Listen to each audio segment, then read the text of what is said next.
We've always known, and indeed we have said, that as we progress through the epidemic, that there would be an increase in numbers and even a spike. We have done fairly well. We have lasted about 33 days on a linear scale. We have put in place measures which, by and large, the country has followed. I think we could say that the majority of Jamaicans were faithful in abiding by the tighter curfew hours imposed during the Easter period. My discussions with the Commissioner of Police would suggest that, in general, there was a great level of compliance. But as we have always stated, it only takes just one act of not faithfully following the measures to cause an outbreak. We are at that point where we are seeing an increase in the numbers. And I'm going to invite the Minister of Health to give you the details as to where we are now in terms of the numbers. Minister Tufton. Thank you very much, Prime Minister. Colleagues, ladies and gentlemen. So Jamaica can now confirm that we have 105 cases of COVID-19. This follows 32 new additions over the last 24 hours. The new cases comprise of 5 males and 27 females who range in ages from 19 to 70 years old. The cases are from St. Catherine, Kingston, and St. Andrew. They bring to 34 the number of cases under investigation. Of the remaining 71 confirmed cases, 31 are imported, 34 are contacts of a confirmed case, and 6 are local transmission. The vast majority of the 32 additions, indeed 31 of the 32, are linked to a call center located in the Portmore area, Olorica Intervention.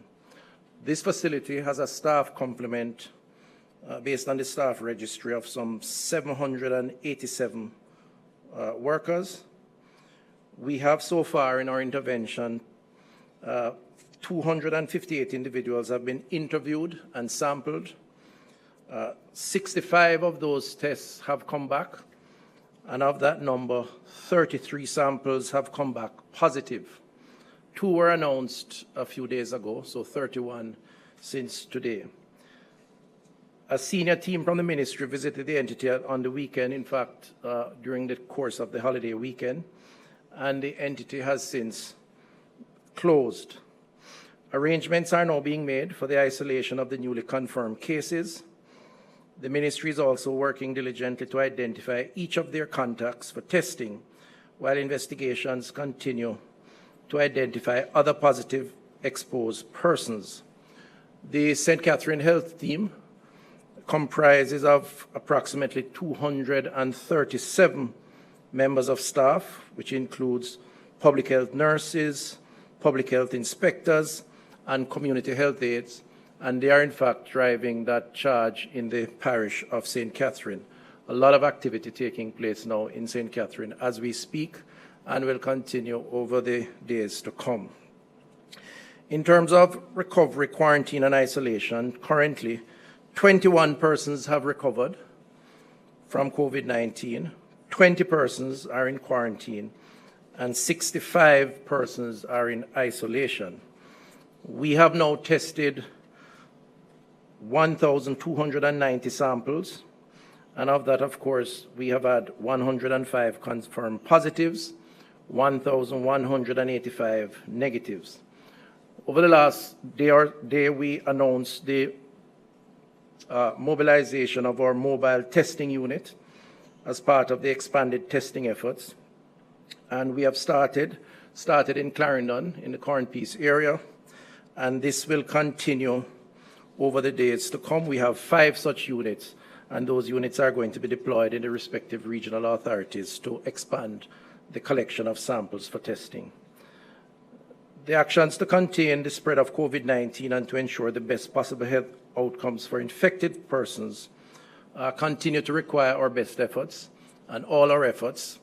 The challenges in St. Catherine, we think, will continue for some time to come, and we intend to work, this is the public health infrastructure, to mobilize the all-of-society approach in order to contain what is an unfortunate situation, but one that we have to confront and deal with. Thank you.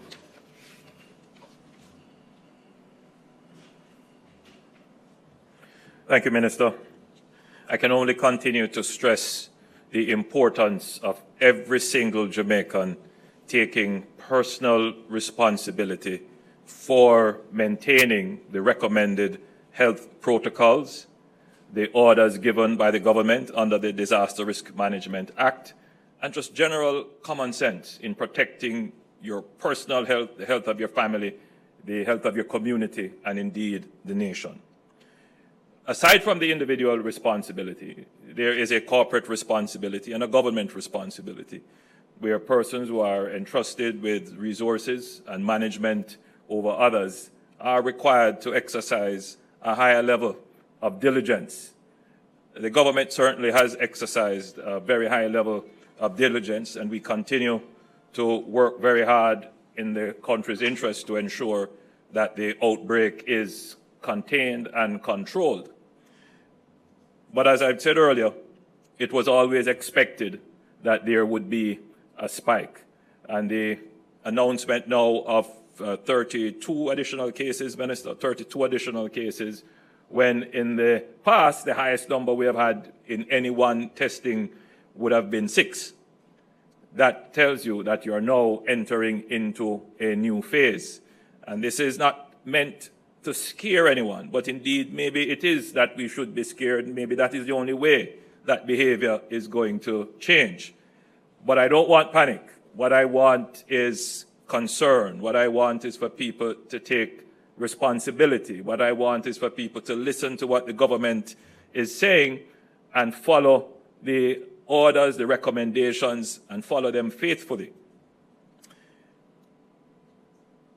As I had indicated before, the government will put in place actions that are appropriate to the circumstances that we face.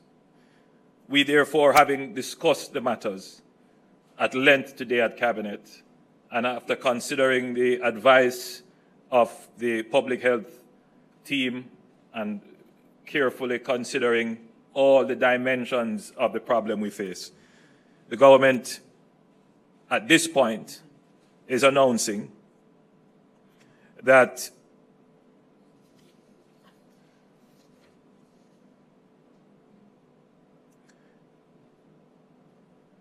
there will be a lockdown for the parish of St. Catherine, starting at 5 a.m. Wednesday morning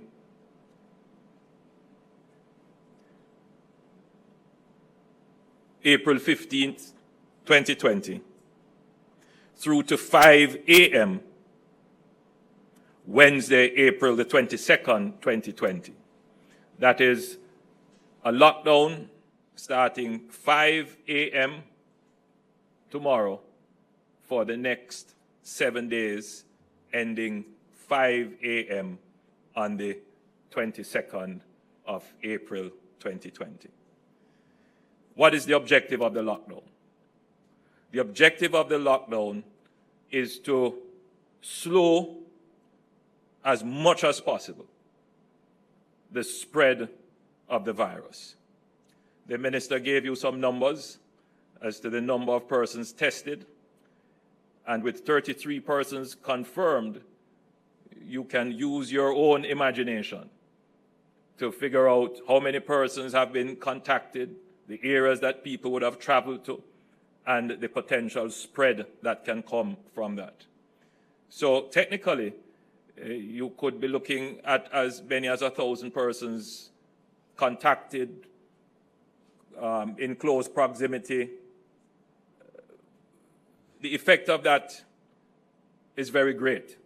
And therefore, the measure that we have to put in place is one that would seek to contain and slow the spread of the virus in a particular geographic area. The reason why we are looking at putting in the lockdown now on St. Catherine is that we have done a GIS, that is a Geographical Information Systems, mapping of the addresses of the affected persons. And we are seeing where the addresses cluster.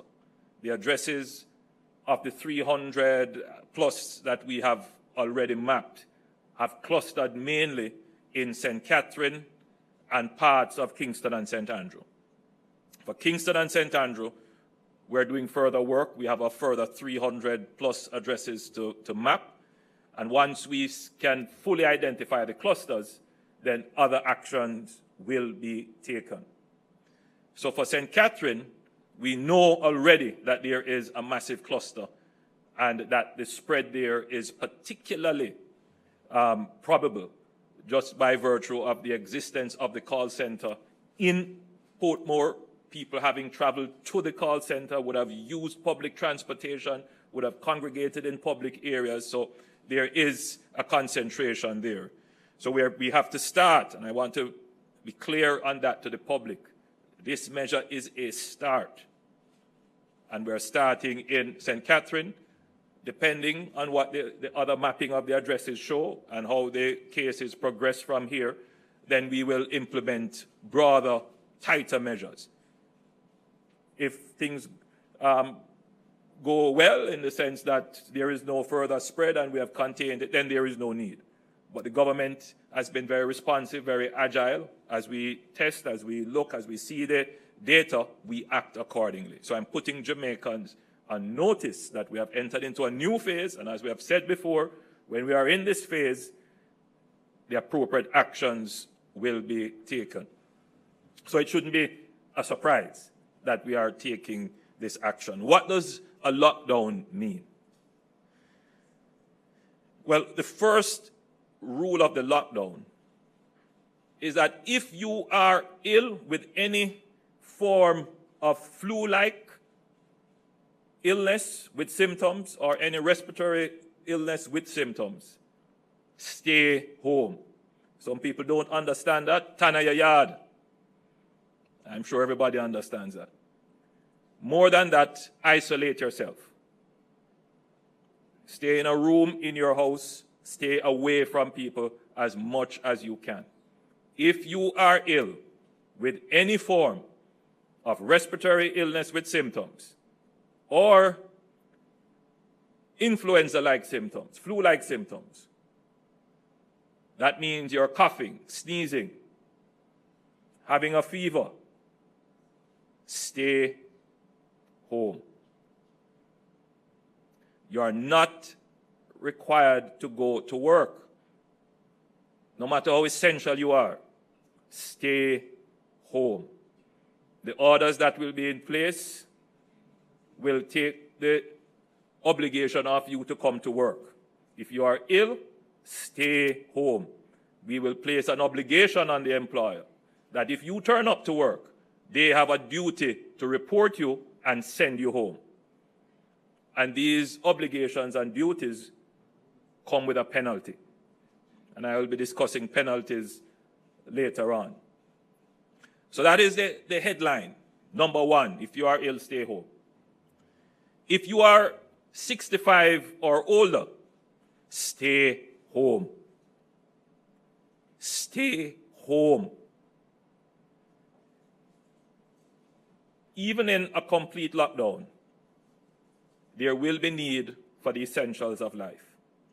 Movement is only permitted for the essentials of life.